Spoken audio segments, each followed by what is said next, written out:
Assalamualaikum warahmatullahi wabarakatuh. Berikut laporan kemajuan dari Bakso Aci Dower dari kelompok 1. Yang pertama beranggotakan Putri Dwi Utami dengan NIM 02. Selanjutnya yaitu ada Laili Yusnita dengan NIM 60. Dan yang ketiga yaitu Miftahul Huda NIM 42. Dan yang terakhir yaitu ada Tri Retno dengan NIM 81. Selanjutnya yaitu latar belakang. Latar belakang dari produk bakso aci merupakan salah satu jenis makanan yang pernah viral dan menjadi perbincangan bagi khalayak ramai. Di mana makanan ini yang sangat cocok untuk dimakan di waktu santai. Hal ini didukung dengan cita rasa yang khas, gurih, pedas sehingga menggugah selera makan, dan produk ini ramai diminati oleh kalangan muda maupun orang dewasa. Bakso aci dower ini dapat dijadikan sebagai alternatif untuk menghilangkan stres karena sensasi pedas yang diberikan. Kali ini kami menghadirkan bakso aci dower dengan kemasan yang lebih trendy dan modern yang akan banyak digemari oleh kalangan anak-anak muda maupun dewasa, di mana kami menawarkan kemasan yang lebih praktis dan disimpan untuk dikonsumsi. Selanjutnya yaitu profil usaha dari kelompok kami, nama toko yaitu Fulsun. Deskripsi toko usaha kami yang bernama Fulsun yang terdiri pada tahun 2022, di mana usaha ini berbasis e-commerce dengan memanfaatkan platform Shopee sebagai media untuk menjual produk kami. Usaha ini berlokasikan di Madura dengan tujuan untuk memperoleh keuntungan maupun mengembangkan skill entrepreneurship dari kelompok kami. Selanjutnya, deskripsi produk dari kelompok kami. Yang pertama yaitu ada nama produk. Nama produk dari kelompok kami yaitu Bakso Aci Dower, jenis produk makanan, asal produk membeli produk di agen Bakso Aci. Selanjutnya yaitu ada analisa pasar. Yang pertama ada segmentasi demografis. Pada produk ini akan dipasarkan ke semua orang yang berusia 10 sampai 50 tahun dari semua kalangan tanpa memandang tingkat ekonomi maupun pendidikan. Yang kedua yaitu ada segmentasi geografis, di mana produk ini menyasar konsumen di wilayah perkotaan dan pedesaan karena bahan dasar produk ini adalah tepung aci yang digemari oleh masyarakat. Yang ketiga yaitu segmentasi psikografis, di mana produk ini menyasar teman atau kerabat yang aktif di media sosial maupun internet, pernah atau sering belanja online dan mengikuti perkembangan saat ini. Saya akan menjelaskan slide 6, yaitu pembagian pekan. Putri Dwi Utami memiliki pekan dalam pengadaan barang. Terus ada Laili Yunisnita memiliki pekan dalam pengadaan barang juga. Saya sendiri Tri Retno Wulandari memiliki pekan dalam bagian pengemasan.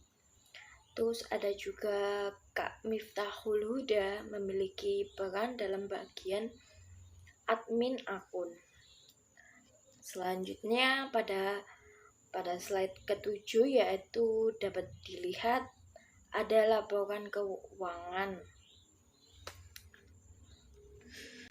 Terus pada slide ke-8 kelompok kami memilih platform Shopee. Jenis pembayaran yang kami gunakan yaitu COD, transfer, ShopeePay, Dana.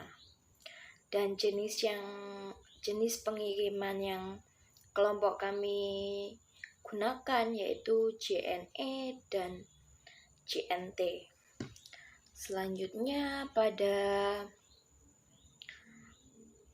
slide ke-9 yaitu masih dengan platform,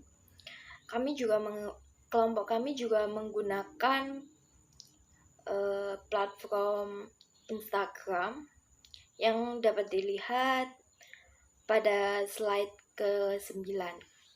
Selanjutnya pada slide ke-10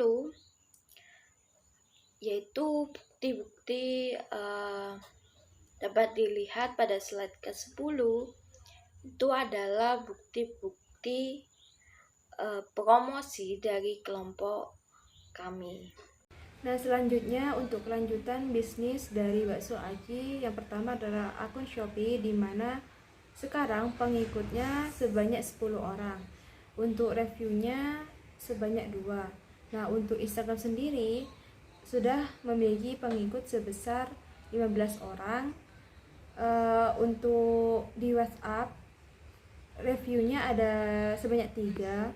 Nah, selanjutnya untuk bukti review sudah tercantum di slide tersebut, di mana terdapat bukti review di akun WhatsApp sama dengan Shopee. Selanjutnya untuk perkembangan bisnis Bakso Aci sendiri, yang pertama adalah telah membuat akun Shopee sebagai platform pilihan dalam menjalankan bisnis. Kedua, sudah membuat logo usaha, poster produk yang akan dipasarkan. Ketiga, sudah merestok sejumlah produk Bakso Aci. Keempat, sudah melakukan promosi baik melalui WA, Instagram, dan juga Shopee itu sendiri. Dan kelima, siap mengirim barang pesanan pelanggan. Dan terakhir, telah melakukan penjualan dan melakukan pengiriman produk. Selanjutnya adalah bukti screenshot promosi, di mana telah dilakukan promosi mulai dari WA, Shopee, dan juga di Instagram sendiri. Nah, untuk bukti pemesanannya sudah dilampirkan di dalam PPT yang bisa dilihat di slide tersebut. Baik, di sini saya akan melanjutkan terkait pembahasan tahap pelaksanaan bisnis. Nah, untuk tahapan-tahapan kerjasama yang kami lakukan sampai dengan penjualan produk itu meliputi yang pertama, kami itu membeli produk terlebih dahulu. Nah, produk yang kita beli terlebih dahulu ini berguna sebagai stok barang yang akan kita jual kepada konsumen. Kemudian kita melakukan promosi menggunakan pamflet produk di sosial media. Nah, untuk sosial media yang kita miliki itu meliputi Instagram, WhatsApp, Shopee. Untuk tahap selanjutnya itu kita melakukan pencatatan semua pesanan yang masuk. Nah, setelah pesanan masuk dan kita catat, baru kita melakukan tahap packing produk sesuai dengan pesanan yang ada. Dan tahap yang terakhir itu adalah kita melakukan pengiriman ke lokasi pemesanan.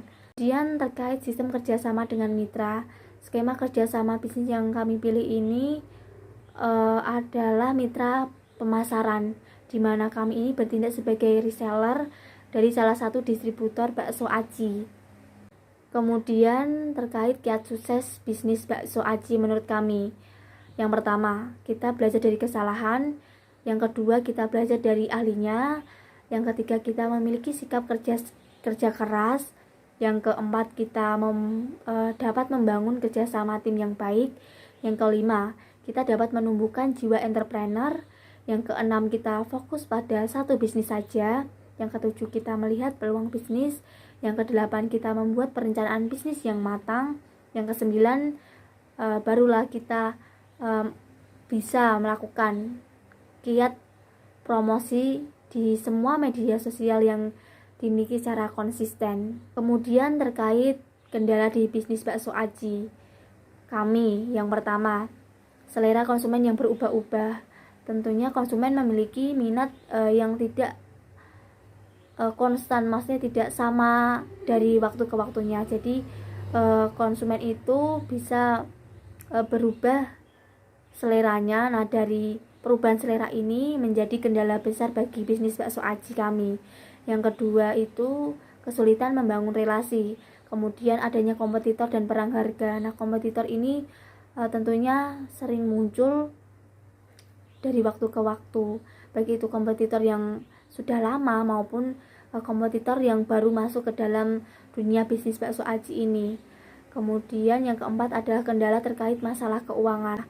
Masalah keuangan ini sangat krusial, di mana modal awal yang kita miliki itu hanya berasal dari pribadi setiap anggota. Jadi uang pribadi kita setorkan untuk membangun bisnis Bakso Aci ini. Kemudian yang kelima adalah layanan dan pengiriman. Dan kendala yang terakhir itu adalah sulitnya menjaga dan membangun loyalitas konsumen terhadap produk kita. Selanjutnya saya akan membahas terkait proses bisnis yang telah dilakukan. Nah, dapat kita ketahui bahwasanya kami itu telah memperkenalkan dan memberikan informasi kepada konsumen terkait bakso aci. Pemberian informasi dan memperkenalkan produk kami ini melalui promosi yang kita lakukan dalam bentuk pamflet dan kita share di seluruh media sosial yang kita miliki, baik itu IG, WA maupun di Shopee. Kemudian kita juga sudah melakukan proses pemesanan produk. Nah, proses pemesanan produk ini maksudnya kita telah memesan produk bakso aci ke distributor dan akhirnya nanti akan kita jual kembali kepada konsumen. Kemudian proses yang ketiga adalah kita melakukan pendistribusian ke konsumen. Dan proses bisnis yang terakhir adalah kita telah melaksanakan aktivitas purna jual setelah melakukan pengiriman dan barang telah sampai di tangan konsumen. Nah, maksudnya aktivitas purna jual ini berupa review dari konsumen terhadap produk yang telah kita distribusikan. Kemudian saya akan menjelaskan terkait laporan keuangan dari bisnis bakso aci kami. Nah, dapat kita lihat bahwasanya pada bulan 9 kita itu memiliki saldo awal sebesar 400.000. Nah, saldo awal ini berasal dari uang pribadi setiap anggota kelompoknya. Untuk tanggal 15 ini telah terjadi 2 transaksi di mana kita telah membeli stok barang sebesar 150.000 dan kita juga membeli plastik packing untuk produk kita sebesar 25.000. Untuk tanggal 24 sendiri juga masih sama, terdapat 2 transaksi di mana telah terjadi penjualan pertama dengan perolehan harga itu sebesar 14.000 dan penjualan kedua itu kita memperoleh harga sebesar 28.000. Dan untuk tanggal 26-nya sendiri itu kita melakukan penjualan ketiga. Nah, penjualan ketiga ini kita memperoleh harga sebesar Rp14.000. Dapat kita ketahui bahwasanya harga satu produk kami itu sebesar Rp7.000.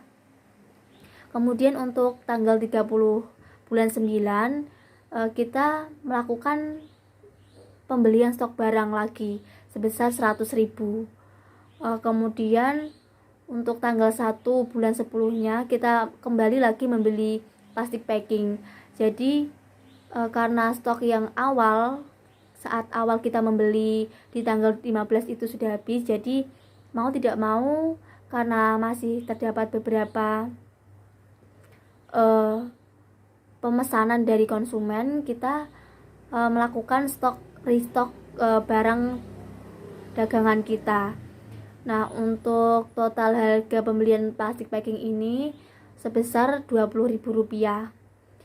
Untuk tanggal 2 bulan 10 ini terjadi 2 transaksi, yaitu penjualan keempat dan penjualan kelima, dimana di penjualan keempat ini kita memperoleh hasil sebesar 40.000 dan di penjualan kelima ini kita memperoleh hasil sebesar Rp30.000. Nah, jika ditotal dari saldo awal hingga penjualan kelima, saldo akhir yang kita miliki itu sisa Rp231.000.